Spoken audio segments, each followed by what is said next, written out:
నమస్కారం. ఈరోజు మనమొక చాలా కలవరపరిచే విషయం గురించి మాట్లాడుకుందాం. మధ్యప్రదేశ్లోని జబల్పూర్లో జరిగిన జంట హత్యలు. అవును, ఇది నిజంగా విన్నప్పుడు నమ్మశక్యంగా అనిపించిన ఘటన. పోలీస్ రిపోర్ట్లు, మిగతా వివరాల ఆధారంగా అసలేం జరిగిందో కొంచెం లోతుగా చూద్దాం. మన ఉద్దేశం అదే కదా, ఈ సంఘటన వెనుక ఉన్న కారణాలు, వివరాలు తెలుసుకోవడం. ఖచ్చితంగా.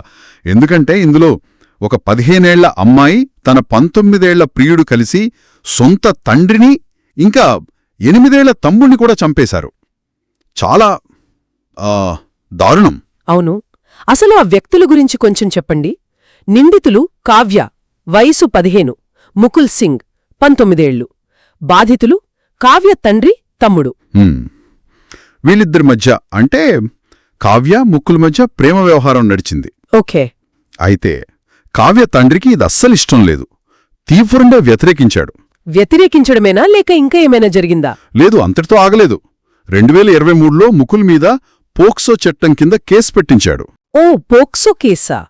అంటే మైనర్ల మీద లైంగిక వేధింపుల కేసు. అవును, అదే. ఆ కేసు వల్ల ముకుల్ కొన్నాళ్లు జైల్లో కూడా ఉన్నాడు.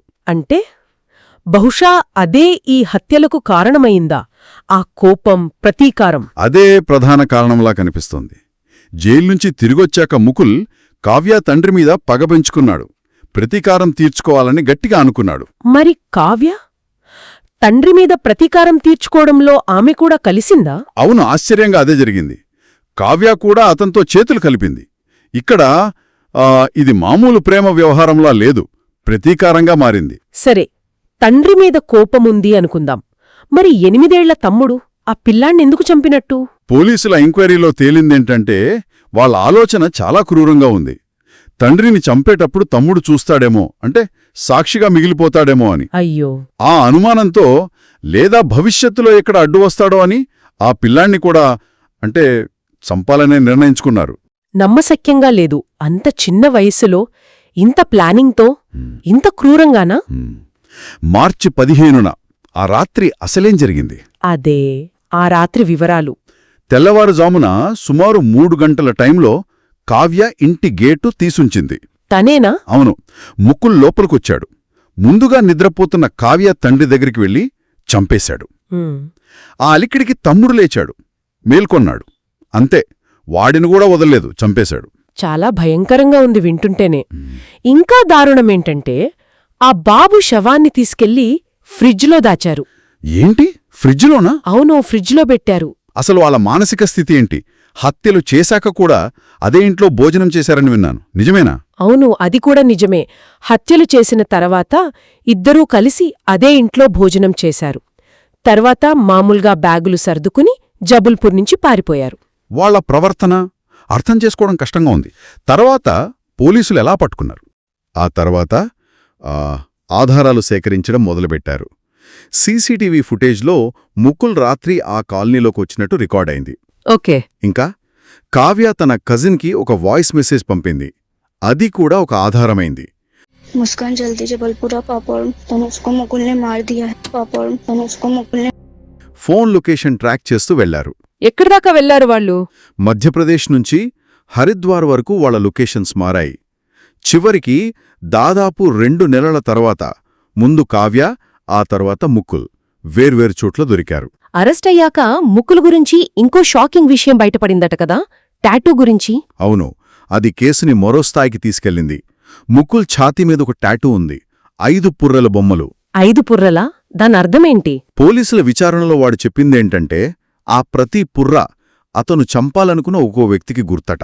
అమ్మో, ఎవరు వాళ్ళు? మొదటి 2 వాళ్లు అప్పటికే చంపేసిన కావ్య తండ్రి, తమ్ముడు. మిగిలిన 3? మిగిలిన 3 పుర్రెలు కావ్య అత్త, వాళ్ల పక్కింటి వ్యక్తి ఒకరు, ఇంకొకరు గతంలో తన మీద పోక్సో కేసు డీల్ చేసిన ఒక లేడీ పోలీస్ ఆఫీసర్. అంటే మొత్తం 5గురిని చంపాలని ప్లాన్ వేశాడా? 2ని చంపేశాడు, ఇంకా 3 ఉన్నారన్నమాట టార్గెట్ లిస్ట్లో. అవును, అతని ప్లాన్ అదేనని పోలీసులు చెప్తున్నారు. అతని ప్రతీకార ఇచ్చెంత తీవ్రంగా ఉందో చూడండి. చట్టపరంగా ఇప్పుడు వీరి పరిస్థితి ఏంటి? కావ్య మైనర్ కదా? అవును, కావ్య మైనర్ కాబట్టి ప్రస్తుతానికి జువెనైల్ జస్టిస్ బోర్డ్ కస్టడీలో ఉంది. అంటే మైనర్ల నేరాలు విచారించే చోట. అయితే శిక్ష తక్కువగా ఉంటుందా? అది చెప్పలేం. ఎందుకంటే నేరం చాలా తీవ్రమైనది, ఆమె పాత్ర కూడా కీలకంగా ఉంది. కాబట్టి ఆమెను మేజర్గా పరిగణించి విచారణ జరపాలా వద్దా అనేది బోర్డు నిర్ణయిస్తుంది. ఆ అవకాశం ఉంది. మరి ముకుల్ మీద జంట హత్యలు, కుట్ర, మళ్లీ పోక్సో చట్టం కింద కూడా అభియోగాలున్నాయి. విచారణ నడుస్తోంది. నిజంగా ఈ టీనేజ్ ప్రేమకథ ఇంత హింసాత్మకంగా, ఇంత క్రూరంగా మారడం చాలా దిగ్భ్రాంతి కలిగిస్తుంది. ఇదసలు ప్రేమేనా? అదే ప్రశ్న.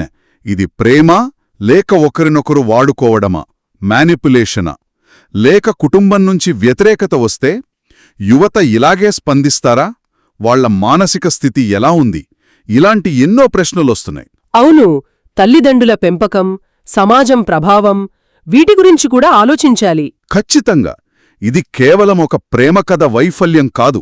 ఇందులో కుటుంబ సమస్యలు, పగ, ప్రతీకారం, మానసిక పరిణితి లేకపోవడం, ఇప్పుడు ఈ టెక్నాలజీని కూడా వాడారు కదా, వాయిస్ మెసేజ్లు, అవి అన్నీ కలిసి ఇంత ఘోరానికి దారితీశాయి. మరి మనం దీన్నించి ఏం నేర్చుకోవాలి, లేదా ఏం ఆలోచించాలి?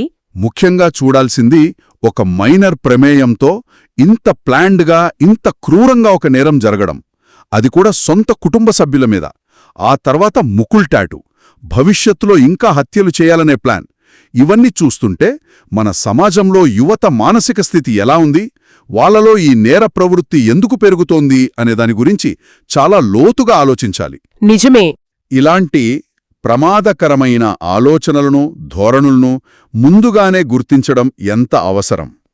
అలా గుర్తించి సరైన కౌన్సిలింగ్, మార్గనిర్దేశం చేయడంలో కుటుంబం, స్కూల్, సమాజం, వీటన్నిటి పాత్ర చాలా కీలకమని ఈ సంఘటన మళ్లీ గుర్తు చేస్తోంది. మరిన్ని నిజమైన మరియు వాస్తవ కథల కోసం మా ఛానల్ని సందర్శించండి.